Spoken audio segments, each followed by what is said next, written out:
دوستان عزیز، برای تبریکاتون رحمت کلان من می‌ندارم ای همتون و افزاییم نمیکنم رحمت که ما رو دستگیری میکنید، لایک میمونید، کامنتاری خوب مینویسید. با چی میگی فروزه؟ تو چی میگی که بگو؟ سلام دوستان عزیز، ما میخواییم امروز شما جزر کیفای پرک میچشونیم. فریزه مواش تو چی میگی؟ ها؟ کو شرط بخون؟ عزیز مهنم جانی و کنم به تو هجی منم شغل استقلال. Молодец! Дорогие друзья, спасибо вам за поздравления, которые вы написали в комментариях. Спасибо за то, что вы нас поддерживаете, ставите лайки и пишите хорошие комментарии. Вам такого же я желаю. روز بخیر دوستان عزیز، امیدوارم که همتون صحت و سلامت هستید. ما هم شکرانه خدا سازیم خوبه.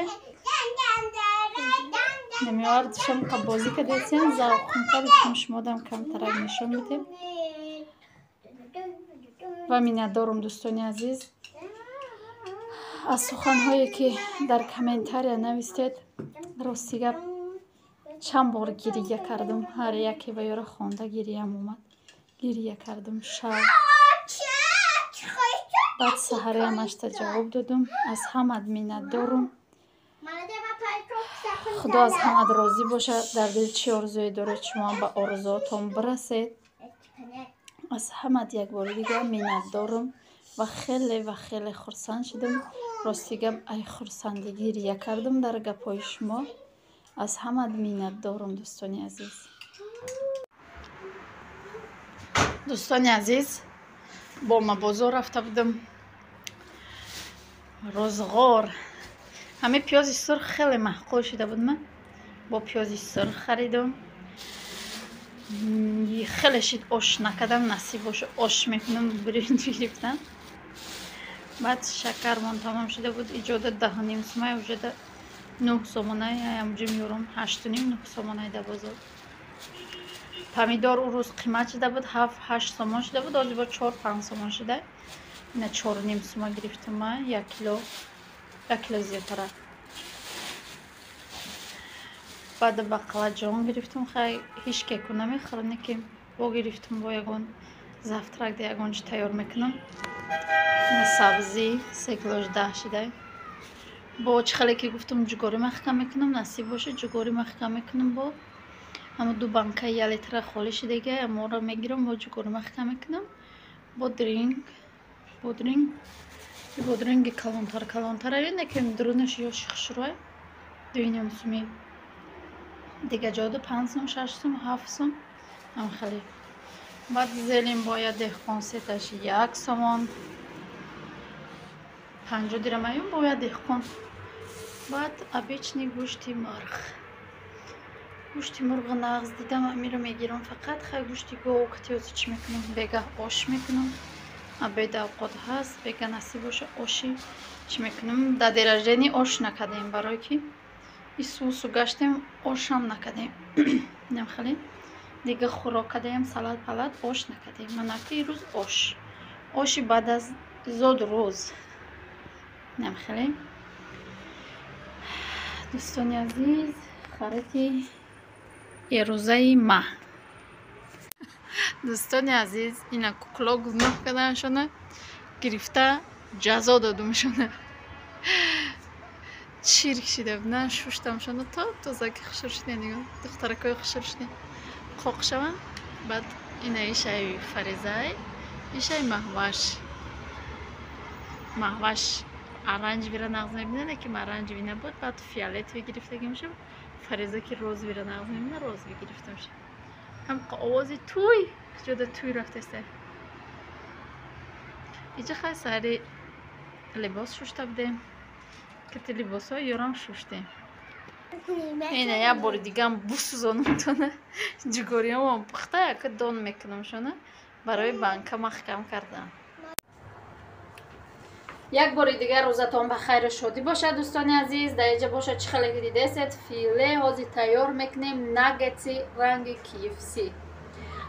ما خیلی شید به همین شکل به همین طرز چی میکنیم تیار میکنیم. خیلی بامزه خیلی معقوله. KFC دا بامزه میشه. من میخوام امروز خواستم برای کودکا چه خیلی که گفتم آش میکنم. با خوراکمون عبید داشتیم. راستیگر هیچ کدامون نخوردیم. عبیدی سوز نکردیم. فریدون نبود. کودکا کتی نخوردن. کودکا ای شایدن او شایدن ای هرچی خوردن میوگی و ایسویسو اوقات نخوردن. برای همی حاضی اوقات خیلی خلادیل نگیستودگی میخواهم بر بحری کودکا نمیخیلی تیار کنم و به همین شکل ریزه میکنیم. ما بسیار ما خیلی همین ریسپت کتی چند بارا کدگیم نشان دادگیم. آدمایی که نو اومدگیم نمیدونن ویدیوی پیش منو تماشا کدگی نیستن ندیدگیم بحری همه یک بار دیگر پیشکش میکنم و کسی که تیار کدگی نیست به همین طرز البته که تیار کنید پشیمان نمیشه. اینجا چیشه نمک کدگی نبودم گوشته برای همون نمک میکنیم کم طرف و ما چی لازم است همین گوشت آب شیرگرم دروژ نمک یک دانه تخم بعد ارد در کارای در اساسا ارد نیو سوخاری در کارای اینه که ما که از سوخاری ندارم در جاش ارد استفاده میبریم. ارد هیچ گم نداره. برای وای هاز میاندازیم آبمان شیر گرمه در آب میاندازیم پس اون دروژ میاندازیم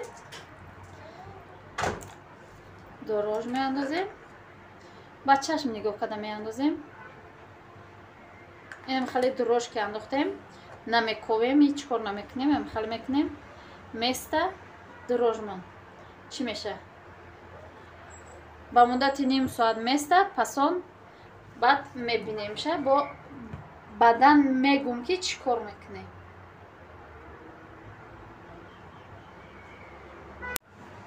دوستان عزیز در اینجا باشه نیم ساعت ما گذشت. اینه دروژام ششته آوشم میروانم ازی امیره آوش پولنی میروانم. انا کم یک تخمه میزنم در امی ارالش میکنم همه جوش تا یک خیل با نشون میتیم. اینجا باشه یک سالتی آسونه که دهخانی میکنم یکم کارتوشکا را بریون کرده میگیرم با ایره بریون میکنم. دوستان عزیز چقدر که دیده سه در اینجا من ارد گرفتگیم. اینا ارد اینا یک جویا میکنیم. وقتی که یک جویا کردیم فقط با دست کار کردن در کار نگاه کنید. این خیلی میگیریم خیلی کم ترک میغاوجیم شه بعد در ارد میزنیم. وقتی که زدیم با میغاوجیم شه خیلی نامده نه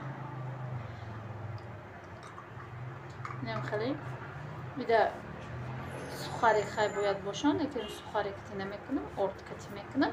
ارد کتی هم همون رنگ که باید میوه برای چی که چند بار کده دادم با مزه. اگر پریپراوا داشته باشد یگان نمود پریپراوای برای کوریتسا میتونید همین ارد بزنید. من کم از این ندارم نزدم هم محوش خطی فریزه جدا میکنم ایمی سبب نزدم همیو پختم با شما خیلی خوش میکنیم. بعد چیمونه سلادمونه خیلی با سوسته تایید کنیم.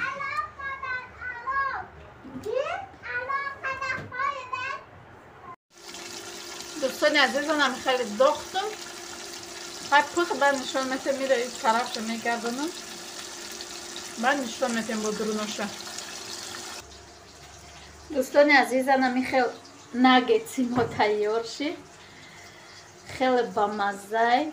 حتما با همی رسپت یک تیار کرده بینید. نه بیرونش خروستیش میاید درونش ملایمک شروع دیدک سوس باشه و ترک بوخ خیلی چشم بخشش. ба маззаи уқба мегӯянд ба маззаи бад када нахо. Нем хел дар инҷа видеоро ба поён мерасонам то видеои оянда дар паноҳи Худо бошад. Худо нигаҳдори ҳар яки мо ва шумо бошад. Як бори дигар аз ҳама миннатдорам, ба ҳама ташаккури зиёд ки моро дастгирӣ мекунед. Хеле ва хеле комментарҳои хуб менависед. мо ҳамаи шуморо дӯст медорем, дӯстони азиз. Хайр.